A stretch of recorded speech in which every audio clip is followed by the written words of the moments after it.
Now, across Texas, the issue is. I'm Greg Grugan from Houston. I'm Stephen Dial from Dallas. I'm Rudy Koski from Austin, and from the Texas Capitol, this is Texas, the issue is. This week we talked to lawmakers on both sides of the aisle about what the session has in store. And now we're joined by former House Democratic Caucus Chair Chris Turner, who happens to be from North Texas. The session's now started. What are you most concerned about? I mean, you guys got Burrows in the speaker chair, but that doesn't mean it's just going to be a cakewalk for the minority party. Of course not. We're used to tough fights, and this session will be no exception, most likely. But what I'm most concerned about is how we're going to adequately fund our public schools. Our public schools are underfunded in Texas. We haven't adjusted the basic funding mechanism since 2019, and a lot has happened since then. We've had serious inflation. We had the pandemic. We need to do that. That's job one, in my opinion. All right, Democratic leaders, state party leaders, are calling Burrows' election as Speaker a victory against extremism. Couldn't have happened without Democratic support. Do you agree with that characterization? Well, it definitely could not have happened without Democratic support, and I'm glad Speaker Burrows is the Speaker. I voted for him and have been supporting him since he announced he was running. And it was a victory against the extremists in the Republican Party, that Ken Paxton, some of the Republican Party of Texas, frankly, some of the members of the House, who simply want to, completely cut out Democrats from the legislative process altogether and really advance extreme, dangerous ideas that are encapsulated in the Republican Party of Texas platform into law. And so I think that Burrows' election is a victory against that. No doubt a lot of fence mending is going to have to be done within the GOP ranks, but there's got to be some opportunities for common ground for everyone. Is it water? Is it transportation? Are those the common ground issues, and are those the wins this session?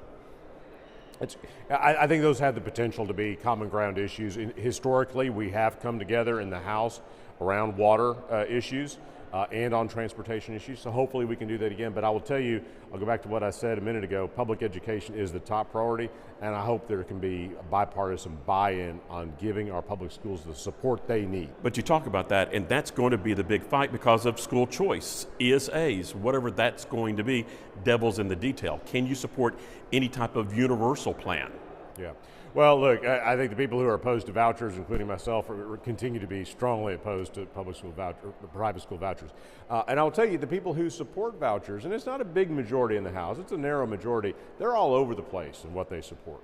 So whether a bill comes out, I think that's still an open question. What there should be broad buy-in on is supporting our public schools. I want to ask you this.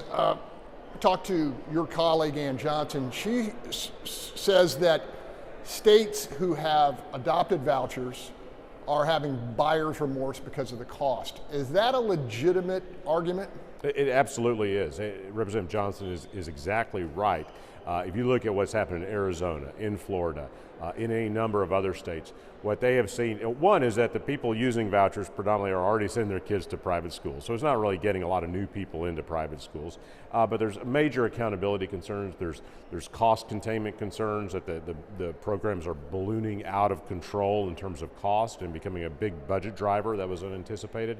And again, the lack of accountability with some of these voucher schemes is a real problem. And Texas needs to take a serious look at that. That's one of the reasons vouchers failed 2 years ago and have failed every time in the past, is because of those concerns. And I think there's a chance they can fail again. Joining us now, State Representative Mano de Ayala from Houston. Mano, thanks for joining us. Look, that was a contentious speaker's fight, a lot of hurt feelings, a lot of hard feelings. You're in position to try to broker some peace within the caucus. How do you do that? Well, first of all, thank y'all for having me. Here's the good news. It's over, right? Look, we have a really good speaker. I think the caucus has some healing to do. The caucus has had some healing to do for quite some time. And how do you do that, I think, is a question you're asking me. How do you do that is real simple. People need to be authentic and genuine and have the right intentions. That is, we need to move forward for the state of Texas. We need to move forward for our districts, our constituents. And to the extent that there are some within the caucus that have some other motive, those are the people we need to really reach out to. What do you think is the low-hanging fruit for the Republicans right now to unify under? Is it school choice?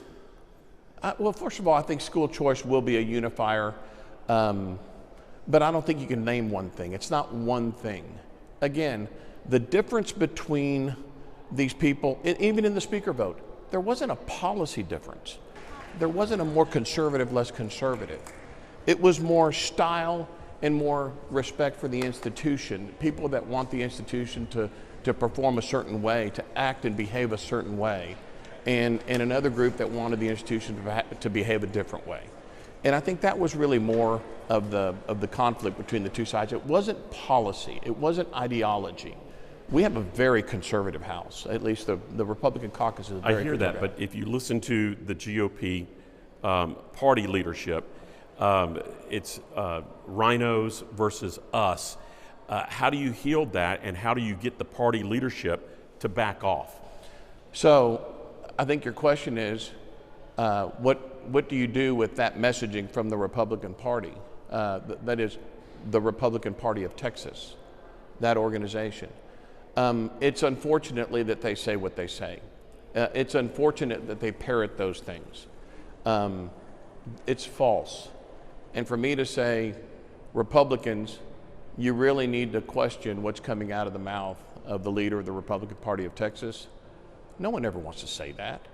I hope they change their ways. I'll be transparent. This is the first legislature that I've ever covered that the minority party has Democrat chairs. I've worked in multiple states.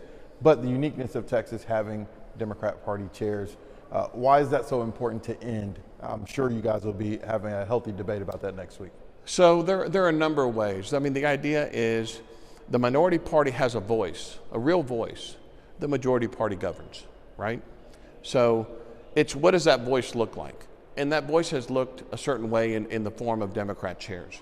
Of some committees. Remember, it's very few committees of many committees, and usually not, absolutely not the committees that where a lot of conservative policy goes through.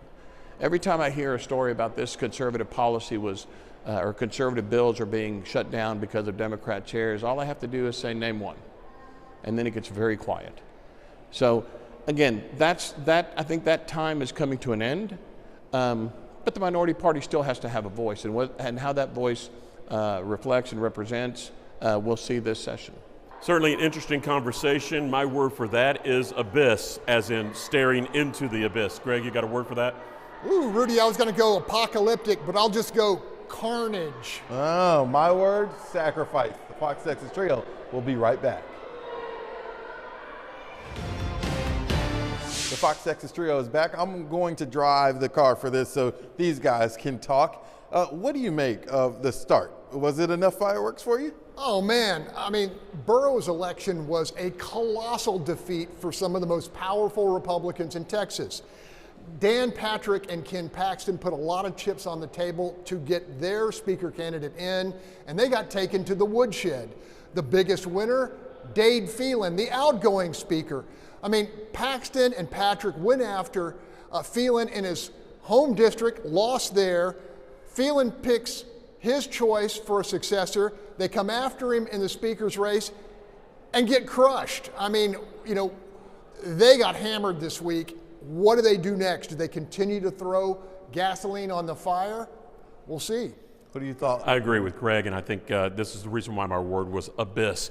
Everyone, I think, right now is kind of trying to figure out what's next. They're staring into this black hole, an empty bowl. Where do we go with this session? Can fences be mended? Can alliances be remade? And can legislation, real legislation, be pushed? And what's going to happen to school choice? That's going to be the big thing. And then after that, will there be retribution for the people who did not vote for Cook in the coming primaries? In the middle of all this, Democrats are in the minority, right? And while they say that Dustin Burrows is the best speaker for them, they may lose their committee chairman positions next week. Will that hurt Democrats, or is it just red meat to the base? Look, I think they need a total reset. They need to fight guerrilla style, take their wins where they can get them, go on a listening tour, listen to the people of Texas, particularly Latinos, who flipped 27% cycle over cycle to the Republicans, and get ready to fight 4 years from now. They got to come up with a real strategy, and a strategy that goes beyond walking out, because let's face it, what happened at the opening of the session had everything to do with previous walkouts that the Democrats did. It was payback day for the Democrats, and even though that they got their guy, they're still on the out, and they've got to figure out how do they become players, or are they going to still remain out, stick to their doing, the way that they have done? And that really is the definition of insanity. They've got to change, the Democrats. All right, that's all the time we have. To see this episode or any of our past ones, go to our station's YouTube channels and keep the conversation going with us on social media. We'll see you same time, different place when you join us for Texas, The Issue Is.